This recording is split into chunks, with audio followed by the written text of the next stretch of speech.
Welcome to a new special series called The Bathroom Break. That extra 10 minutes you either have to listen to marketing tips or use the bathroom or both. But I don't recommend both, but that's your choice. This collab is going to be super fun. We have Daniel Murray from the Marketing Millennials and me, Jay Schwedelson from the Do This Not That podcast and subjectline.com. Each episode in the series, we are going to go over quick tips about different marketing topics. And if you want to be in the bathroom, fine, just don't tell us about it. Thanks for checking it out. Welcome back to another episode of The Bathroom Breaks. I'm here with the number one podcaster in marketing, Jay Schwedelson. He hit number one in the charts recently, so now I can call him the number one podcaster. And I'm Daniel Murray, and I've never hit number one in podcasting for a reason. We are excited, but I want to kick off and say, what are some traditions you have going into November, December? Do you have any holiday traditions that you do every year? So we always do Thanksgiving at my house. The family always comes to my house. And this year, for some reason, like all of our families coming in, and it falls on me to get the chairs and get the crap and get everything together. And no matter what I do, it is always wrong. I wind up I set it off oh, that looks terrible. You're an idiot. And I do it 7 more times, but it's always at my house and it's always my fault. So yeah. What about you? I mean, you bring your South African Thanksgiving because you're from South Africa. Do you bring your South African traditions? It was actually crazy because obviously Thanksgiving isn't in South Africa. So my mom did not know what to do for Thanksgiving. So we really just winged it for a lot of years.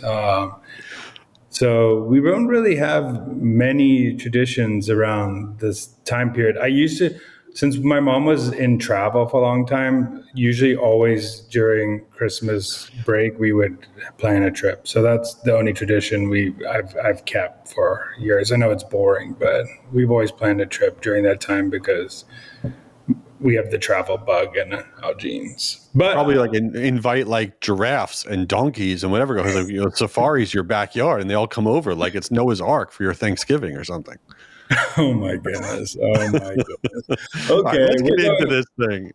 Okay, well, listen, I want you to kick it off. We're going to talk about some holiday tactics you could do that aren't BFCM, that aren't Cyber Monday. What are some tactics you have that people can do during the holidays? All right, so let's first talk about our business-to-business marketing friends, because a lot of times business-to-business marketers turn their brain off oh, this time of year is dead. Nobody's reacting to everything. It's just a mess, and it couldn't be further from the truth.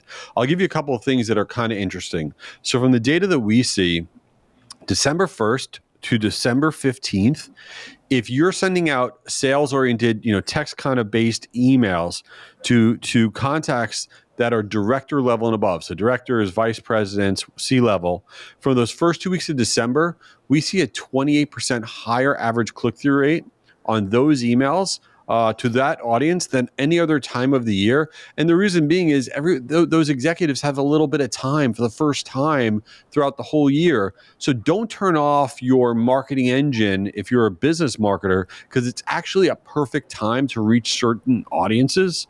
Daniel, what do you got? Yeah, I think something that B2B marketers don't lean into is actually doing what B2C, D2C marketers are doing during this time. I think leaning into actually doing offers during BFCM, end of the year, is actually a great tactic because people are in a buying mode. They're used to seeing sales, so it's not interruptive anymore to see a sale. So if you're a B2B company, I would plan around this, and you should plan around it ahead of time. But if you can throw up a campaign quickly, I've seen a lot of success when I've worked in a lot of SaaS companies, because a lot of people have 2 things going on in B2B. They have budget they need to spend, or they lose it at the end of the year. And 2 is that they are looking for deals during that time as well. So if they can find a deal that works for them, that could flip a lot of people over the limit. And also sending it to people who you've closed lost or who have ghosted you. Those are great people to target during this time as well. Yeah, get them in buying mode. That's what they're in. I'll tell you something good for your personal brand, or if you're trying to grow your connections and all that stuff. So on LinkedIn, towards the end of the year, it's the perfect time to do, open-ended holiday themed questions that you put out on LinkedIn. So for example, you put a post out there that says something like, what's one lesson from this year that you're taking into next year? Share your biggest takeaway. Or, looking back on 2024, what's the project you're most proud of? Give yourself a shout out. And this is the time that we're all kind of reflecting and thinking about next year. And then people will engage. They're going to write about their thoughts for next year, what they did this year. It's a fantastic way to drive a lot of engagement doing these kind of open-ended questions on social. So that's a fun test to try. What else? What else you got? One thing that also works very well now is actually sending emails the day before or actually on holidays, because you'll get a lot of out of office replies from people. So what that could do is, one, give you extra contacts in those companies you're trying to target. So it's a good way to do ABM, but also taking those lists and retargeting them on social or retargeting them on your targeting platforms that you're doing, because B2B is buying by committee. So the more people you can get in front of and top of mind is always a great move in B2B. People always think that you have to pick this one persona and go after them. But if the four other personas that are going to make a decision know about you, it's way easier to sell into a company that knows about you.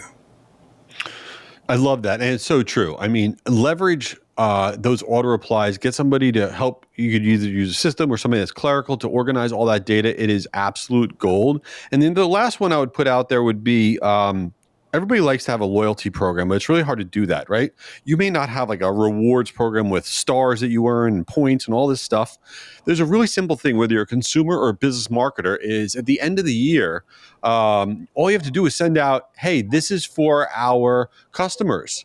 VIP only for our customers. This is a thank you for working with us this year. This is a thank you for buying from us this year. And you give them a little bonus discount, a little whatever, but acknowledging somebody's loyalty to your brand and then giving them something. It's a loyalty program. It couldn't be easier, and everybody can do it, and it works incredibly well. So not everything that you do this time of year has to be Black Friday, Cyber Monday. There's a ton of different things that you could do to drive engagement for your personal brand, for your business brand, for whatever it is. So the biggest question I have for you, Daniel, is Thanksgiving. What will you eat? Sweet potatoes with marshmallows, or is that disgusting? No, I think sweet and savory is an underrated combo. I honestly think that people hate on it way too much, but sweet and savory. But again, the amount of times I've got exactly the perfect Thanksgiving dishes is zero. So I probably had that once in my life, and it was pretty good. So shout out to my good friend Vinny's mom, Barbara. She's the best. She's the best cook, and I got invited to Thanksgiving there one year, and they made some good. What is? I know you are very healthy. You have salmon Tuesday, That's turkey right. chili Thursday. Is your Thanksgiving just healthy? Like, goes on your Thanksgiving? No, my Thanksgiving is definitely not healthy. And I just want to say something for all of the world that's listening. You should not serve salad at Thanksgiving. That's not normal. Okay. This is the time where you wear like very comfy clothing, you get disgusting, and you eat an enormous amount of food. And by the way, everyone should DM Daniel because clearly he's a little sad, a little down. He doesn't get invited to Thanksgiving. I don't know why. I'm not inviting him, that's for sure. So DM him and invite him to your Thanksgiving because he's lonely. It's just the way it is. You know what? I could be a really good chair carrier and help set up the table. So it's actually upsetting I didn't get invite to the Schwedelson family Yeah. party, but it's No. all good. Thank you everybody for listening. Go subscribe to Do This, Do That, Not That podcast. Why I can't say that in a sentence? I don't know why. It's such a good name, but it has a comma, so I should pause. Do This, Not That podcast. Subscribe. Thank you. Goodbye. Daniel, come on, man. I got to get back to work. Get out of there. All right. While he's still in there, this is Jay. Check out my podcast, Do This, Not That, for marketers. Each week we share really quick tips on stuff that can improve your marketing, and I hope you give it a try. Oh, here's Daniel. He's finally out. Back from my bathroom break. This is Daniel. Go follow the Marketing Millennials podcast, but also tune into this series. It's once a week, the bathroom break. We talk about marketing tips that we just spew out, and it could be anything from email subject line to any marketing tips in the world. We'll talk about it. Just give us a shout on LinkedIn and tell us what you want to hear. Peace out. Later.